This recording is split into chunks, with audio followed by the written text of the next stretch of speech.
தக்காளி. இதன் botanical name Solanum lycopersicum. இதன் தாயகம் வெஸ்டர்ன் சவுத் அமெரிக்கா, மெக்சிகோ மற்றும் சென்ட்ரல் அமெரிக்கா.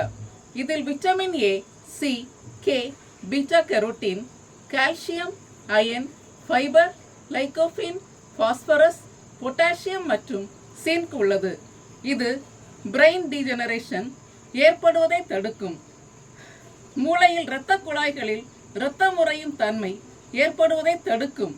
பார்வை கோளாறுகளை சரி செய்யும். மேக்குலர் டீஜெனரேஷன் இருந்து கண்களை பாதுகாக்கும். மூக்கடைப்பு, தும்மல் போன்றவற்றை சரி செய்யும். பற்கள் உறுதி பெறும். தக்காளி விழுதை தயிருடன் அரைத்து முகத்தில் பூசி வர முகம் பளபளப்பாகும். உடல் சூடு தணியும். உடல் வறட்சி அடையாமல் இருக்கும்.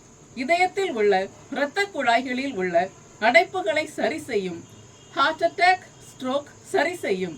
லங் கேன்சர் மற்றும் ஆண்களுக்கு புராஸ்டேட் கேன்சர் ஏற்படாமல் தடுக்கும். டயபெட்டிக்ஸ் அளவை குறைக்கும். புண்கள் ஆற்றும்.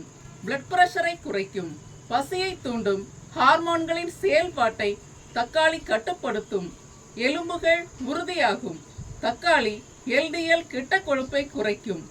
உடலின் வீக்கத்தை சரி செய்யும்.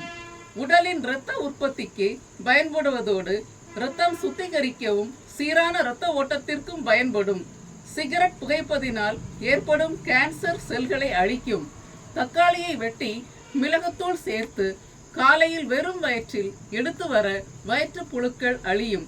தக்காளி பழ ஜூஸ் தினசரி எடுத்து வர தோல் வியாதிகள் குணமாகும். தக்காளி ரசம் அழகாக வைத்து உண்டால் வியாதிகள் குணமாகும். விரைவாக செரிமானமாகும். If you want more information, please like, share and subscribe my channel. Thank you.